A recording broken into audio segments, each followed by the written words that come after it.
प्रथम तहलका न्यूज। इस वक्त की बड़ी खबर हम आपको बता दें, जी हां, महम से इस वक्त की बड़ी खबर आ रही है। आपको बता दें कि बीजेपी राज्यसभा सांसद रामचंद्र जागड़ा ने एक गांव जो है वो गोद लिया है। आपको बता दें कि आदर्श ग्राम योजना के तहत महम हलके के भराण गांव को जो है वो राज्यसभा सांसद ने गोद लिया है और इस दौरान सरकारी कर्मचारियों के साथ गाँव की चौपाल में ग्रामीणों की समस्याएं भी सुनी गई। इस वक्त की बड़ी खबर हम आपको बता दें जो महम से आ रही है, जहां बीजेपी के राज्यसभा सांसद रामचंद्र जांगड़ा ने एक गांव को गोद लिया है। आपको बता दें कि आदर्श ग्राम योजना के तहत महम हलके के भराण गांव को गोद लिया गया है, तो वहीं सरकारी कर्मचारियों के साथ गांव की चौपाल में ग्रामीणों की समस्याएं सुनी गई। महम मंडल के सभी अधिकारी इस दौरान मौके पर मौजूद रहे, तो वहीं ग्रामीणों द्वारा दी गई 50 मांगों को जल्द पूरा करने का भी राज्यसभा सांसद ने आश्वासन दिया है। इस वक्त की बड़ी खबर हम आपको बता दें जो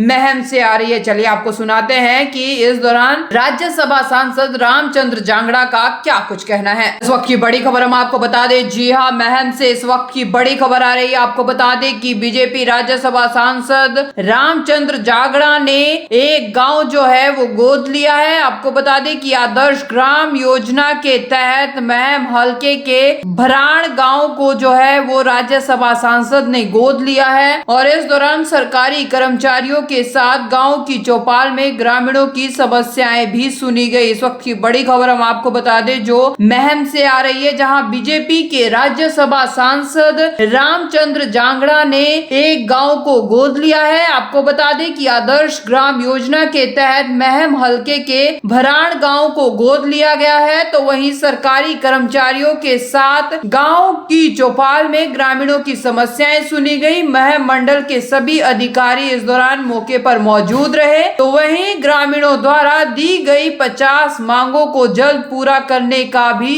राज्यसभा सांसद ने आश्वासन दिया है। इस वक्त की बड़ी खबर हम आपको बता दें जो महम से आ रही है। चलिए आपको सुनाते हैं कि इस दौरान राज्यसभा सांसद रामचंद्र जांगड़ा का क्या कुछ कहना है। भी है, इलेक्ट्रिसिटी के भी है, पंचायत डिपार्टमेंट के भी है, तो कुल मिला के जो है ये जो काम है, हाँ, ये 50 के लगभग काम है।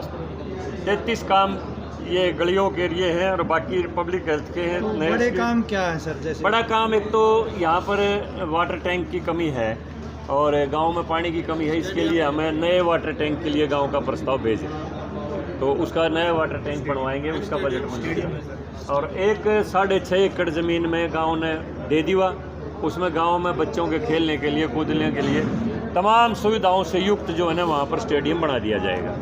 तो ये दो बड़ी मांग हैं, बाकी गलियों की, खेतों की, रास्ते की हैं, वो सब की सब एस्टीमेट तैयार करके और ये काम आदर्श ग्राम योजना के तहत शुरू हो जाएगा। तो सफाई को लेकर हिंदुस्तान के हमारे प्रधानमंत्री ने आज दुनिया में इतनी इज्जत बढ़ाई है भारत देश की।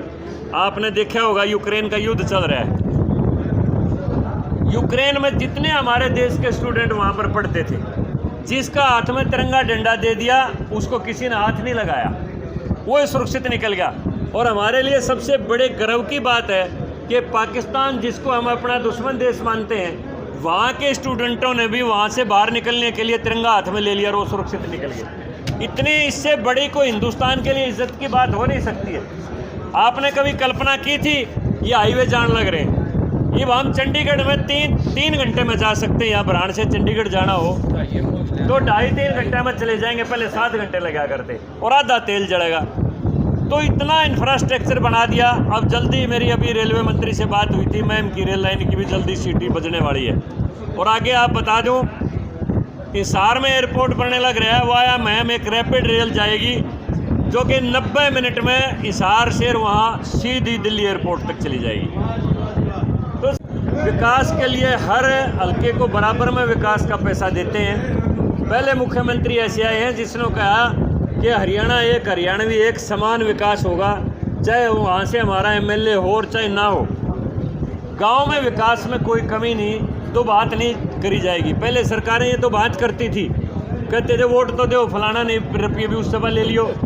मनोहर लाल की कभी भी ये नीति नहीं रही। ये नीति है भाई हर गांव में समान विकास होना चाहिए, भाई बना दिया आगे दे देंगे। तो इसलिए मोदी जी का भी ये संकल्प है, जितने योजनाएं अब बनी हैं हिंदुस्तान में 2014 के बाद। आप देखो सरकार में क्या कानून थे, कितने कानून तो ऐसे थे जिनकी कोई ज़रूरत ही नहीं थी। ऐसे कितने कानून पार्लियामेंट में रेजोल्यूशन लाके समाप्त कर दिए जिनकी कोई ज़रूरत नहीं थी। जो नए कानून ऐसे बनाए, आज जम्मू कश्मीर में कोई शादी करवा लो, कोई प्लाट खरीद लो, टुकड़े घूमो, धारा 370 ख़त्म होगी, 35A ख़त्म होगी, तो पूरा देश एक इंटीग्रेशन की तरफ जा रहा है, एकता की तरफ जा रहा है। तो इसीलिए मैं ये थोड़ी सी आज सांसद आदर्श ग्राम योजना से अलग से बातें हैं, लेकिन ये हमारे राष्ट्रीय हित की बातें हैं। इसलिए हर आदमी से भी मेरी अपील है कि सरकार की योजनाएं बहुत बढ़िया हैं, लेकिन उन योजनाओं का आप समर्थन करो।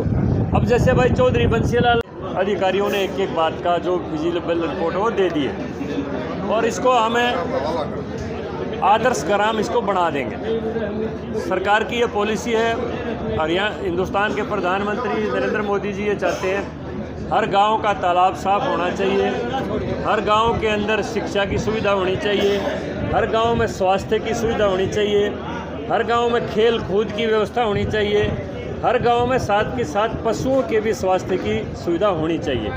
ये आदर्श ग्राम योजना के तहत ये सारी बातें आती हैं। और मैं गांव वालों से भी यहाँ पर बैठ के अब ये जनरल बात करूँगा कि आदर्श गांव केवल वो नहीं होता जिसमें सरकार डेवलपमेंट करा देती है। ये थोड़ा सा गांव वाले भी सुन लियो रे, आदर्श ग्राम वो होता है जिसमें गांव वाले सारे तो बिल भर दे हों, और सारे के सारे कोई उसमें अवैध कनेक्शन नहीं लगा हुआ पानी की लाइन में।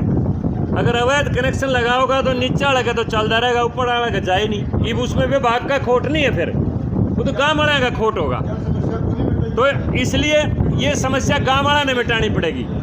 अगर अवैध कनेक्शन पर गांव लिख के दे देगा, हम कार्रवाई भी करवा देंगे, फिर कोई भाई नाराज होगा।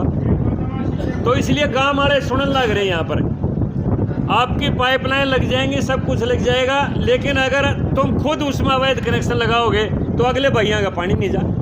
फिर गांव को गोद लिया है, कब गोद लिया था और क्या योजना है, क्या मांग आई है और क्या निवारण उनका समस्याओं का? ये देखो, वैसे तो इसी साल के बजट में हमने गोद लिया है, लेकिन बीच में कई बार अधिकारियों को समय नहीं था, कई बार मेरे को समय नहीं था, तो यहाँ आने में हम थोड़े से लेट हो गए।